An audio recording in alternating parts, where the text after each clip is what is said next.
సుమిత్ర ఆనంద్ గారు మనతో ఉన్నారు. మాట్లాడించే ప్రయత్నం చేద్దాం బీఆర్ఎస్ నాయకులు. ఏదైతే తెలంగాణ ప్రభుత్వం గ్లోబల్ సమ్మిట్ అంటూ ఒక పెద్ద ఈవెంట్ చేయబోతున్నారు. దీని మీద వారి స్పందన ఏందని తెలుసుకునే ప్రయత్నం చేద్దాం. చెప్పండి మేడం, ఎట్లా చూస్తారక్క? అంటే 2047 అనే విజన్ని తీసుకొస్తుంది ప్రభుత్వము. దీని మీద మీ స్పందన ఏంటి? ముందు ఈ ఈ 2 సంవత్సరాల సందర్భంగా విజయోత్సవాలు చేసుకుంటా ఉన్నారు. ఇంకా రైజింగ్ తెలంగాణ అంటున్నారు, 2047 అంటున్నారు.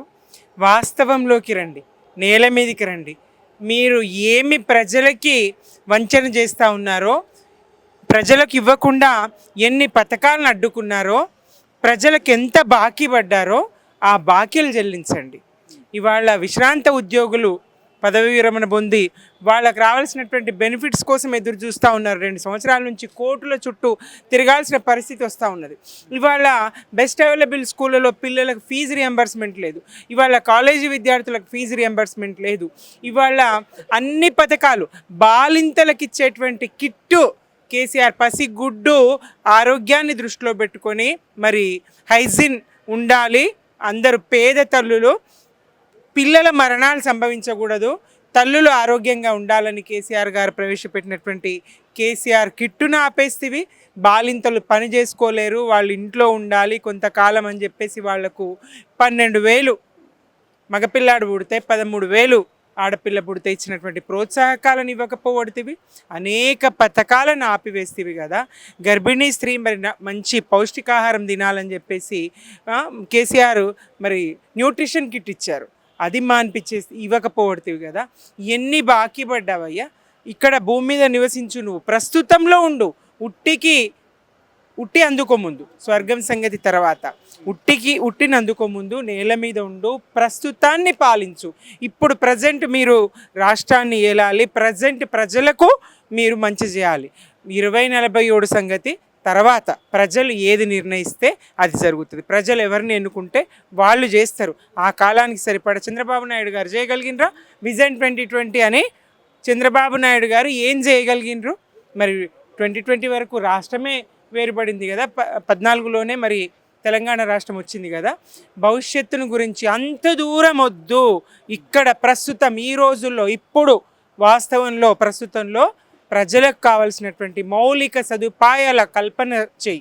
విద్యార్థులకు నాణ్యమైన భోజనం పెట్టు, విద్యను అందించు, మరి సౌకర్యాల కల్పన. ఉద్యోగులకు 5 డిఏలు పెండింగ్ ఉన్నాయి, అది చెల్లించు. జీపీఎఫ్ వాళ్ళు దాచుకున్నటువంటి డబ్బులు బిడ్డపిల్లని ఇంకోటని వాళ్ళు మరి అడిగితే అవి కూడా ఇవ్వని పరిస్థితి. ఏమైనా అంటే అప్పులు ఉన్నాయి, అది ఉన్నాయి. మరి 100 కోట్ల మీరు చేస్తున్నటువంటి ఈ పథకాల రూపకల్పన ఎట్లా సాధ్యం? 2.5 లక్షల కోట్ల రూపాయలు తీసుకొస్తారు కదా, ఏం చేస్తారు? లెక్కాపత్రం ఏమన్నా ఉన్నదా? ప్రజలు ప్రశ్నించరా? 2 ఏళ్ళు అయింది. మీరు చేసింది చెప్పడానికి 1 నిమిషం చాలదు. మీరు చేసిన మంచి ఏదన్నా ఉన్నదంటే 1 నిమిషం కూడా పట్టదు మంచి చెప్పడానికి.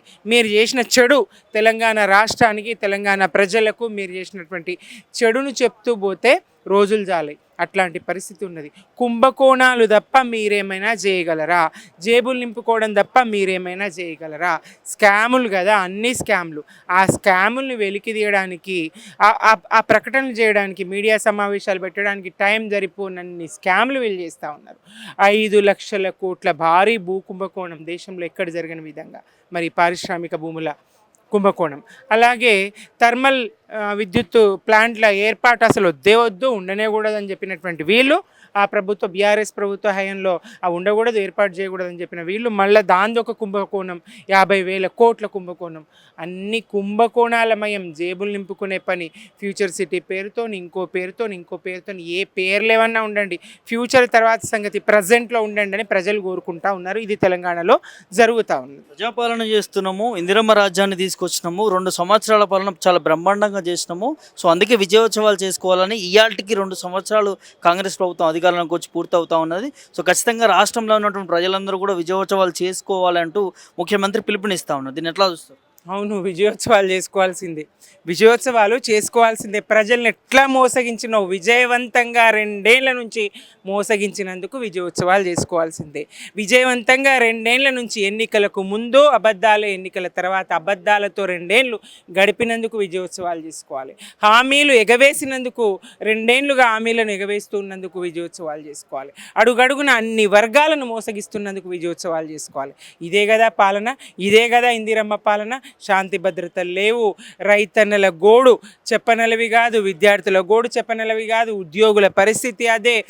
ఏ వర్గానికి, మహిళలకు ఏం చేసావని నమ్మించి, మహిళలను నమ్మించి మరి ఓట్లేయించుకొని గద్దెనెక్కి మహిళలకు చేసింది ఏమున్నది? 1,00,00,000 మంది మహిళల్ని కోటీశ్వర్లను చేస్తా అని 1,00,00,000 మంది మహిళలకి ఒక పండుకొక చీర పెట్టే ముఖం ఈ కాంగ్రెస్ సర్కార్కు లేదు. ఆ సత్తా ఈ కాంగ్రెస్ సర్కార్కు లేదు. ఇది కదా జరుగుతుంది. ఎక్కడ విజయం, ఎక్కడ ఏ రంగంలో విజయం సాధించిందో కాంగ్రెస్ చెప్పగలదా? రేషన్ కార్డులు ఏ రాష్ట్రంలో ఇవ్వరా? మేము ఇవ్వలేమా? బీఆర్ఎస్గా 6.5 లక్షల రేషన్ కార్డులు మేము ఇచ్చినాం.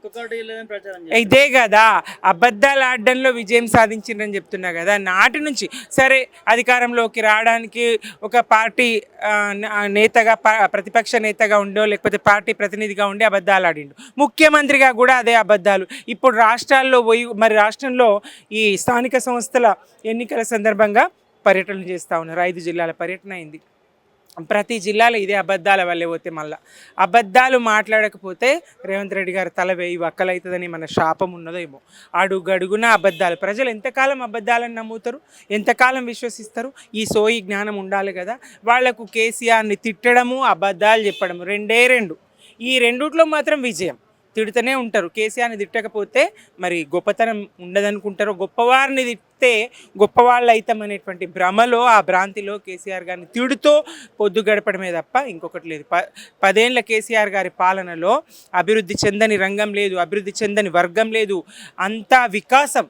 దశాబ్ద కాలపు కేసీఆర్ గారి పాలన వికాసం. మరి 2 ఏళ్ల రేవంత్ పాలన విధ్వంసం. ప్రజలు దుఃఖం. అన్ని వర్గాలను పీడించే పాలన ఇప్పుడు రేవంత్ పాలన చూసి బీఆర్ఎస్ పార్టీ ఓర్చుకోవట్లేదు అంటూ మహిళా నాయకులు మాట్లాడుతూ ఉన్నారు. కాంగ్రెస్ ఎందుకమ్మా మహిళా నేతలు మహిళలకు ఏం చేసిర్రో చెప్పురు తల్లి. మహిళలకు 2,500,000 ఇస్తామన్నారు, ఇచ్చిండ్రా? ఒక్క చీర ఇచ్చే ముఖమన్న కాంగ్రెస్ ప్రభుత్వం ఉన్నదా తల్లి? మహిళలను మోసగించిన పార్టీ కాంగ్రెస్ పార్టీ. కేసీఆర్ గారు మహిళలకు సముచిత స్థానం ఇచ్చిండ్రు. అటు పసిపిల్ల కడుపులో ఉన్న బిడ్డ, ఆడబిడ్డ అయితే 13,000 ఇచ్చి, ఆ తల్లి ఆరోగ్యంగా ఉండాలని న్యూట్రిషన్ కిట్ ఇచ్చి, ఆ బతుకమ్మకు చీర ఇచ్చి, అలాగే 200 ఉన్న పెన్షన్ 2,000 చేసి, ఆసరాలో వృద్ధ మహిళలు లేరా వాళ్లకు, అలాగే ఒంటరి మహిళను ఏ ప్రభుత్వం అన్నా గుర్తించిందా? ఏ రాష్ట్రం అన్నా గుర్తించిందా? కేసీఆర్ గారు ఒంటరి మహిళకి వెనుదన్నుగా నిలబడి 2,000 పెన్షన్ ఇచ్చిండు. అలాగే బీడీ కార్మికులకు ఏ రాష్ట్రంలోనన్నా బీడీ కార్మికులకు పెన్షన్లు ఉన్నాయా? మరి కేసీఆర్ గారు 2,000 పెన్షన్ ఇచ్చి బీడీ కార్మికులను ఆదుకున్నారు. కేసీఆర్ గారు మహిళా పక్షపాతి.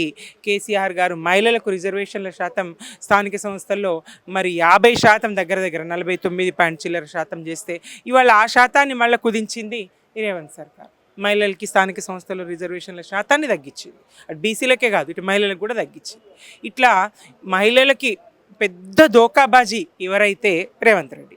మహిళల్ని మరి కడుపున పెట్టి సాదుకున్నది, కన్నబిడ్డలలో చూసుకున్నది, కళ్యాణ లక్ష్మి ఇచ్చింది, షాదీ ముబారక్ ఇచ్చింది. ఎవరమ్మా? ఎక్కడ ఎవరు ఏ రాష్ట్రంలో ఉందా? 1,00,000 రూపాయలు 1,116 ఆడపిల్ల పెళ్ళికి ఇచ్చేటువంటి సంప్రదాయము, ఇచ్చేటువంటి సంస్కారము ఏ రాష్ట్ర ముఖ్యమంత్రి ఎక్కడైనా ఉందా? మీరు తులం బంగారం అంటే రేటువా దిక్కే లేదు కదా. మీరు ఇస్తామన్నది ఏది? ఒక చీర 1,00,00,000 మందికి ఒక చీర కూడా ఇయ్యలేని మొఖాలు, అసమర్థత, కోటీశ్వరులను చేస్తారట మహిళలు. సాధ్యమా ఇది?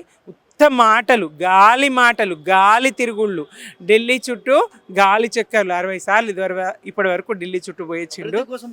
అభివృద్ధి లేదు, ఏమీ లేదు. ఏమన్నా మార్పు అంటే ప్రజలు ఈ మార్పింట్ల మన్ను అయ్యా మమ్మల్ని ముంచబట్టి అని తిట్టుకునే పరిస్థితి వాళ్ళు ఉన్నది. ఈ మార్పుద్దు బాబోయ్ కేసీఆరే కావాలని మళ్ళీ ప్రజలు అనుకునే పరిస్థితి కనబడతా ఉంది. బెదిరిస్తూ ఉన్నారు, భయపెడతా ఉన్నారు, ఓట్లు వేయించుకొని భయపెట్టి ఓట్లు వేయించుకుంటా ఉన్నారు. రేషన్ కార్డులు రద్దు అయిపోతాయి, ఓటు వేయకపోతే అయిపోతే కాంగ్రెస్కి, సన్న బియ్యం రద్దు అయిపోతే కాంగ్రెస్ కోటేయకపోతే, మేము ఫ్రీ బస్సు రద్దు అయిపోతుంది కాంగ్రెస్ కోటేయకపోతే, ఇట్లా భయపెట్టి ఓట్లు వేయించుకుంటున్నారు. దుర్మార్గం. ఈ దుర్మార్గాన్ని ప్రజలు ఎండగడతారు, తప్పకుండా బుద్ధి చెప్తారు. ఆ రోజులు వస్తాయి. జై తెలంగాణ, జై కేసీఆర్.